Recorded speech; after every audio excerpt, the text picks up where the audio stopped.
सुलक्षणा शर्मा जी, दिल्ली से। गुरुदेव भगवान की जय। गुरुदेव, आपके चरणों में मेरा कोटि कोटि प्रणाम। महाराज जी, 2 साल हो गए आपकी शरण में आए। कुछ समय से जीवन में कभी दुख या प्रतिकूल परिस्थिति आती है तो सबसे पहले भाव यही आता है कि मेरी श्री जी मेरे लिए कुछ अच्छा विधान करने वाली है। महाराज जी, अब तो जीवन में बहुत अनुकूलता है, जिस चीज की चाह भी नहीं थी वो भी पूरी हो रही है। महाराज जी, मुझे इस चीज से डर लग रहा है, कहीं माया में ना फंस जाऊं, मेरा भजन ना छूट हाँ, जाए। आपकी ठीक है कृपा बल सब। से ही जितना भी भजन हाँ, बनता है। बस अनुकूलता में सावधान रहे और प्रतिकूलता में निर्भय हो जाए। जब प्रतिकूलता विपत्ति आवे तब जान लो तुम्हारा कोई बाल बांका नहीं कर सकता, क्योंकि आसपास प्रभु हैं। और जब अनुकूलता में विषय भोग और सम्मान मानी, तब डरना चाहिए कि मैं इन पर राजी होकर अपने प्रभु को न भूल जाऊं। अच्छा विचार है, पर इतना नहीं डरना है कि हमें प्रभु से भी भय लगने लगे, ऐसा नहीं डरना है। उनकी जब हमें अनुकूलता मिले तो उनका दुलार है, और जब प्रतिकूलता मिले तो कृपा है। ऑपरेशन, कोई ऑपरेशन हो रहा है, कोई गंदगी है अंदर बढ़ रही है, उसका ऑपरेशन करने के लिए भगवान ने प्रतिकूलता भेज दी। और जब हमें अनुकूलता मिलती है तो लगता है बच्चा है इसलिए दुलार कर रहे हैं, लो खिलौने। पर हमें फंसना नहीं है। जैसे बच्चा जब रोने लगता है तो माँ की दृष्टि जाती है, अगर वो खेलता रहे तो माँ अपने काम में लगी। रोने का आवाज सुना तो उसके पास खिलौने भेजती, दे दो खिलौने, अभी हम काम में व्यस्त है। वो खिलौने से ना खेले फिर रोते रहे तो दूसरे को भेजती, तू गोद में ले ले थोड़ी देर के लिए। लेकिन उससे भी चुप ना हो तो माँ को विवश होकर अपनी गोद में लेना पड़ेगा। ऐसे ही हमारे प्रभु हैं, पहले खिलौने भेज देते हैं, खेलो इनमें, क्यों रोते हो हमारे लिए। कुछ अपने लोग ऐसे बच्चे होते हैं खिलौनों में खेलने लगते हैं, माँ शांत है खेल ले। जो खिलौनों से नहीं खेलता रोता है, फिर वो अपने निज जनों को, सिद्धियों को जा, फिर भी उसका रोना बंद नहीं होता, नहीं मुझे तो केवल, तो फिर चलो हमारे, जैसे माने गोद में उठा लेती है, उसे चलना नहीं पड़ता। ऐसे भगवान अपनी कृपा में लेके दिव्य लीलाओं में प्रवेश करा देते हैं।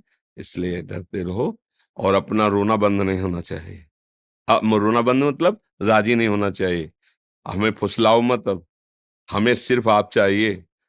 आप अब कोई वस्तु, पद, प्रतिष्ठा दे के फुसलाओ मत, हम फुसलने वाले नहीं। हमको तो अब आप चाहिए, आप चाहिए। भक्त का दृढ़ निश्चय होगा ना, तो ये ना अनुकूलता फंसा पाएगी, ना प्रतिकूलता निराश कर पाएगी, और वो आगे बढ़ जाएगा जी।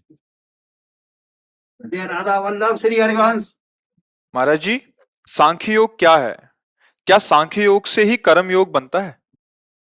कपिल देव भगवान ने सांख्य योग का वर्णन देवती जी को किया है।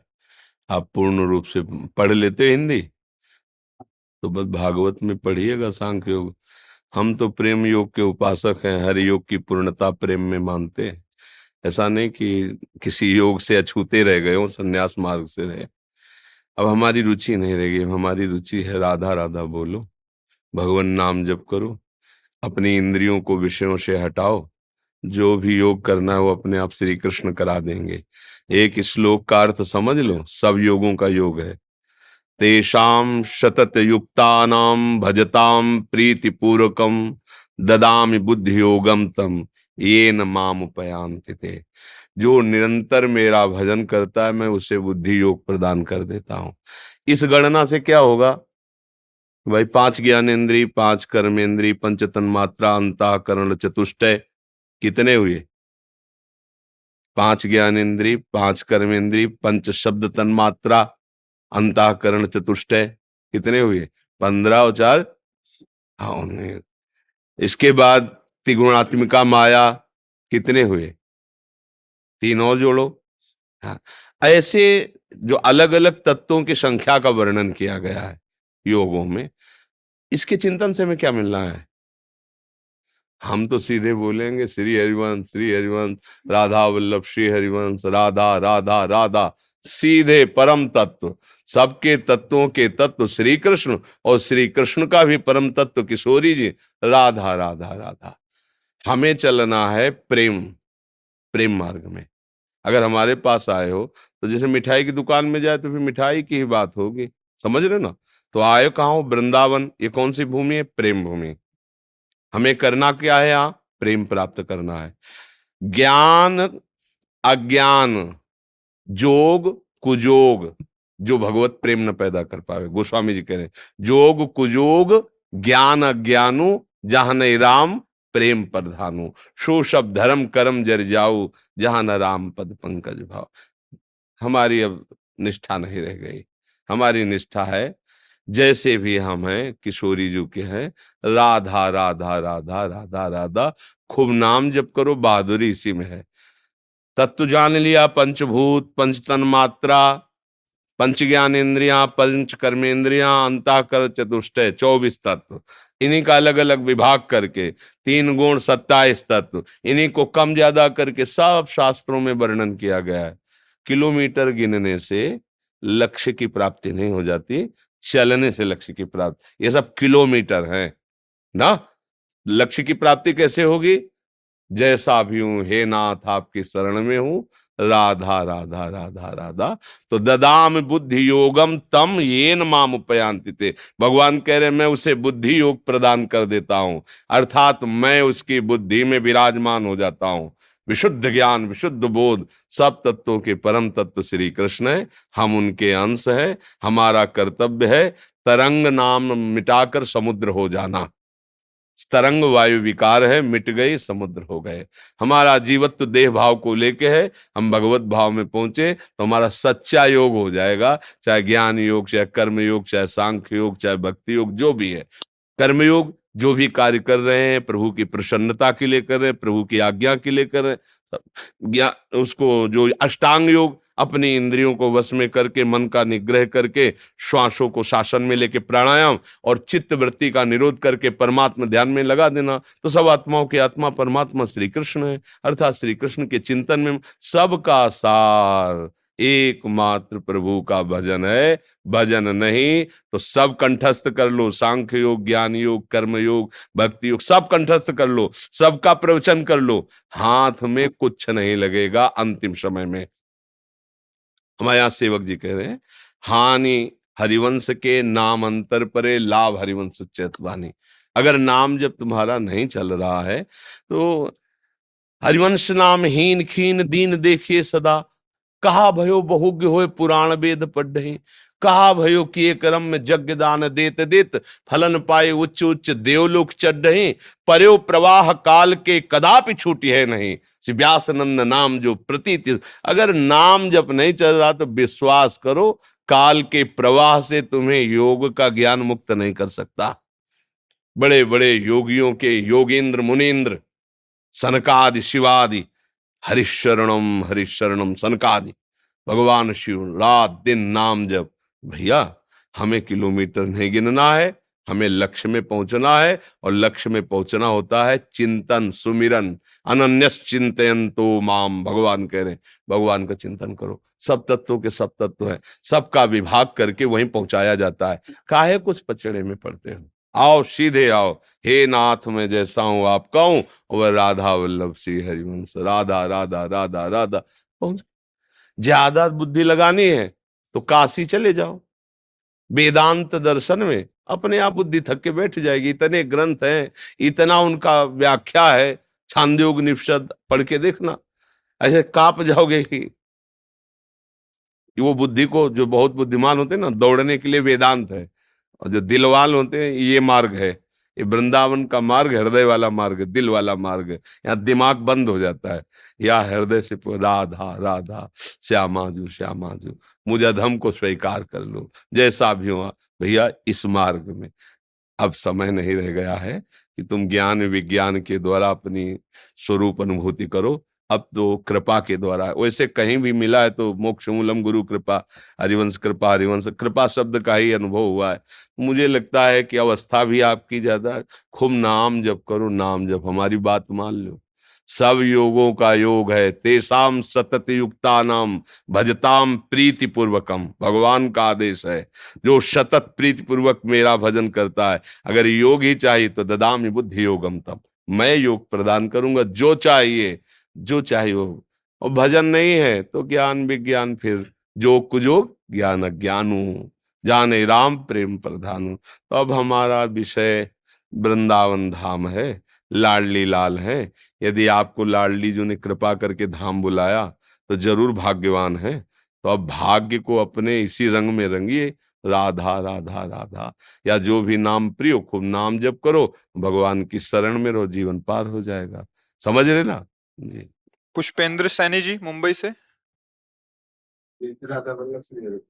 गुरुदेव भगवान आपके चरणों में कोटि कोटि दंडवत प्रणाम। गुरुदेव भगवान, मैं बाबा परमाणु अनुष्ठान केंद्र में कार्यरत हूँ। महाराज जी, मेरे 2 बच्चे हैं। महाराज जी, क्या मेरे बच्चों के प्रति मेरा प्रेम भगवत मार्ग में बाधा बन सकता है? मेरी बेटी में श्री जी को देखता हूँ, मुझे ऐसा प्रतीत होता है मानो श्री जी ही स्वयं मुझे मार्ग बस दिखा बस काम हो गया, इतने देखना पक्की बात है कि मेरे प्रभु ही मेरे बच्चों के रूप में है, मेरे परिवार के रूप में है, तो औरों के रूप में भी वही है सब जगह ना। बस बस अगर इतनी धारा अंदर पकड़े रहोगे और नाम जब चलता रहेगा तो ये धारा परिपक्व होती रही। नाम जब नहीं चलेगा ना तो फिर ऐसी इस लीलाएं होंगी कि आपको लगेगा प्रभु नहीं हो सकते, ऐसे प्रभु नहीं हो सकते। नहीं, नाम जब चल रहा है, हृदय पवित्र है, भावना बनती रहेगी। ऐसी भावना करना, क्योंकि हम प्यार तो करते हैं अपने बच्चों से, बस हमारा प्यार शाश्वत हो जाए। अभी विनाशी है, शाश्वत भगवान का उसमें भाव कर लेना, फिर बढ़िया रहेगा। मेरे प्रभु ही बाल रूप से हैं, या मेरे प्रभु ही किशोर रूप से हैं, या मेरे प्रभु ही जन जन के रूप में। ये बहुत बड़ी सिद्ध दृष्टि है, कोई साधारण बात थोड़ी। इसी का अभ्यास करते रहो और नाम जप करते रहो, ठीक है। जैसे पत्नी है तो पारिवारिक कल्याण के लिए मोह, कहीं मोह मुझे फंसा तो नहीं सकता, मतलब मेरा ये डर बार बार बनाता है। डरना चाहिए, दलदल है सामने तो डरना चाहिए। ऊपर से पपड़ी और नीचे पैर रखा तो धंस जाओगे। अगर डरोगे तो सहारा लेके चलोगे, और जिसका तुम सहारे की बात करते हो इतना बलवान है कि फिर कोई दलदल फंसा ले सकता है। इसलिए निर्भय भी रहो और डरते भी रहो, दोनों बात। इतना न निर्भय हो जाओ कि मनमानी आचरण करने लगो, और इतना न डरो कि भगवान का भजन भी छूट जाए। दोनों बातें इसलिए कह रहे कि आचार्यों की बात भी यही है कि ये डर ही डर अपि हरिवंश सहित, जिनो भ्रमय गुण। डरते रहो कहीं माया में फंस न जाए, और निर्भय रहो कि अगर फंसाने वाली कोई बात आएगी तो मेरे प्रभु है ना, मुझे बचा लेंगे। करो सदा तिनके रखवारी, जिम बालक राखे मातारी। बढ़िया है, तुम्हारी बुद्धि पवित्र हो रही है, भगवान की कृपा है, सही मार्ग है, ठीक है। डॉक्टर हिमांशु जी कानपुर से। राधा वल्लभ श्री हरि। गुरुदेव आपके चरणों में कोटि कोटि प्रणाम। गुरुजी, मैं श्री जी की कृपा से चिकित्सक हूँ। आपके आदेशानुसार प्रत्येक मरीज में भगवत भाव व प्रभु की सेवा मानकर यथासंभव काम कर्म करने की प्रयत्नरत हूँ। व्यस्तता के कारण अपने एक कान में हेडफोन लगाकर 7-8 घंटे राधा वल्लभ श्री हरिवंश आपके मुखवाणी द्वारा सुनता हूँ व स्मरण करता हूँ। मुंह से बोलकर नाम जप नहीं करता हूँ। नाम स्मरण और स्मरण से प्रियाजू और लालजू की प्राप्ति हो जाएगी? उसी से ही होती है। सब साधनों का आंतरिक फल है अखंड स्मृति प्राप्त हो जाना। यश स्मरण मात्रेण जन्म संसार बंधनात् विमुच्यते, नमस्तस्मै विष्णवे प्रभु विष्णवे। जिनका अखंड स्मरण जीव को जन्म मरण के बंधन से मुक्त कर देता, विमुच्यते नमस्तस्मै, ऐसे प्रभु को नमस्कार है। स्मरण ये बहुत बड़ा फल है साधना का। जब भगवत स्मरण एक तार चलने लगे, चाहे वो श्रवणेन्द्रिय से, चाहे वो नेत्रेंद्रिय से पढ़कर, या हस्तेंद्रिय से क्रियाएं करके, किसी भी इंद्रिय के संयोग से हमारा स्मरण का तार चलता रहे। जैसे उसे प्रगट में लीला गायन करना, लीला श्रवण करना, भगवत चरित्रों का गायन करके उसका भाव से चिंतन करना, श्री जी की सेवा करना, सब में भगवत भाव, ये सब एक ही है भजन का स्वरूप। ये सब इसी से तो भगवत प्राप्ति होती है। हाँ, निश्चिंत और धैर्य पूर्वक चलते रहिए, बस कोई अधर्माचरण न बनने पावे, क्योंकि अधर्माचरण बनेगा तो अंतराय आ जाएगा। फिर मंगल में आप खुद आनंद का अनुभव करने लगे। रोज का रोज साबुन लग रहा है, बुद्धि पवित्र हो रही, निखार आ जाएगा। शुद्ध ज्ञान हुआ कि भक्ति रसमयी हो गई। अशुद्ध ज्ञान से ही तो संसार प्रिय लगता है। ज्ञान तो है सबको, पर अशुद्ध है, अपवित्र है, काम में नहीं आ रहा। शुद्ध ज्ञान हो जाए तो निर्णय किया ये गलत है, गलत है तो गलत, अब नहीं करना। निर्णय हो गया तो फिर कैसे? अब वो निर्णय कर रहा है कि गलत है, पर वही कर रहा है क्योंकि अभी ज्ञान में दम नहीं आया है। जब आप सतमार्ग में नाम जप करते हुए भगवत भावना से, तो आपका ज्ञान बलवान हो जाएगा। जो आप निर्णय करेंगे उसी पे मन और इंद्रियों को चलाएंगे। बहुत अच्छा है, आप ऐसे लगे रहिए। आचार्य संदीप चौबे जी रायपुर से। जय श्री हरि। श्री हरिवंश। महाराज जी आपके चरणों में कोटि कोटि प्रणाम। महाराज जी मातृ पितृ ऋण से उऋण होने का मार्ग क्या है? यदि कोई ब्रह्मचारी है वो उऋण कैसे होगा? एकादशी स्कंद भागवत में पढ़ के देखो, भगवान श्री कृष्णचंद्र जी कहते हैं, जो मेरी शरणागति लेकर अनन्य भाव से मेरा भजन करता है वो सब ऋणों से मुक्त हो जाता है। गुरु ऋण, ऋषि ऋण, पितृ ऋण, मातृ ऋण, देव ऋण, सब ऋणों से मुक्त हो जाता है। श्री भगवान की प्राप्ति ही पूर्णता है। छोटे मोटे ऋणों की बातें तो जैसे गृहस्थ धर्म में है, ब्याह हुआ, अब बच्चा नहीं हुआ, अभी उसके धर्म की पूर्ति नहीं हुई, मान लो जीवन भर बच्चा नहीं हुआ और उसने वैराग्य लेके भजन नहीं किया तो दुर्गति को प्राप्त हो जाएगा। अगर बेटा हुआ है, सतमार्ग में चल रहा है, तो उसके पितरों को भी पिंड और जलांजलि आदि के द्वारा तृप्ति मिलती है। पर अगर भजन न करे तो बेटा भी होने से कोई परम पद थोड़ी मिल जाएगा, नरक ही जाना पड़ेगा। मूल बात यह है कि इस जन्म में श्री भगवान को प्राप्त कर लिया जाए, वो समस्त ऋणों से मुक्त हो जाता है, समस्त पापों से मुक्त हो जाता है, समस्त शुभ अशुभ कर्मों से मुक्त हो जाता है। पर शास्त्रीय विधान के अनुसार है कि जिस गृहस्थी में रहकर यदि संतानोत्पत्ति नहीं हुई तो पुत नाम के नरक की उसको प्राप्ति होती है, उसके पितर नरकवासी बनते हैं शास्त्रीय विधान के अनुसार। और भागवतिक विधान ऐसा है जो पूर्ण मंगल कर देता है, सब अपराध क्षमा हो जाते हैं, सब कमियां पूर्ण हो जाती हैं। श्री गोकर्ण जी ने एक श्लोक में उपदेश किया कि जीवन का परम लक्ष्य क्या है। धर्मम भजस्व सततम त्यज लोक धर्मान सेवन सदा साधु पुरुषं जहि काम तृष्णाम अन्यस्य दोष गुण चिंतन मासु मुक्त्वा सेवा कथा रसमोह नितराम पिबत्वम। पुत्र प्राप्ति के लिए बहुत प्रयास किया आत्मदेव ने, तब किसी सन्यासी महात्मा के तप के फलस्वरूप उनको फल मिला। फल उन्होंने अपनी पत्नी को खवाने की चेष्टा की पर उसने नहीं खाया, वो गाय को खवा दिया, नहीं हुआ पुत्र, भाग्य में नहीं ना, नहीं हुआ। अपनी बहन से ले लिया, उसका नाम धुंधकारी हुआ और वो गोकर्ण जी हुए। अब वो अत्याचार बहन के पुत्र ने शुरू किया, धुंधकारी ने। मां तो मरी गई कुआं में कूद के, घोर राक्षसी स्वभाव, शराब पीना, मारना काटना, बेविचार। अब ये विद्वान ब्राह्मण थे, इन्होंने गोकर्ण जी से पूछा कि बेटा अब मेरे जीवन का परम लाभ क्या है, कैसे, अब क्या होगा, जीवन तो व्यर्थ चला गया। तब उनका धर्मम भजस्व सततम, सदैव धर्म का ही भजन करना चाहिए। तो उनका वो तो था, बोले नहीं, त्यज लोक धर्मान, अभी तक तुम लोक धर्म में थे, हम बात जो कर रहे हैं वो भागवत धर्म की कह रहे हैं। धर्मम भजस्व सततम त्यज लोक धर्मान, जिसे भगवान भी कह रहे हैं, सर्वधर्मान परित्यज्य मामेकम शरणम व्रज, यह है भागवत धर्म। धर्मम भजस्व सततम त्यज लोक धर्म सेवन सदा साधु पुरुषन।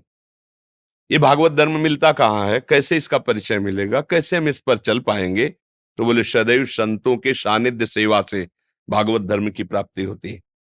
संत समागम से ही भागवत धर्म का हृदय में प्रादुर्भाव होता है, क्योंकि भगवान के प्रति प्रियता, शरणागति, भजन के प्रति प्रियता, निंदनीय कार्यों का त्याग, जब हम रोज सत्संग सुनते हैं ना तो ये अपने आप होने लगता है, प्रभाव बढ़ता है।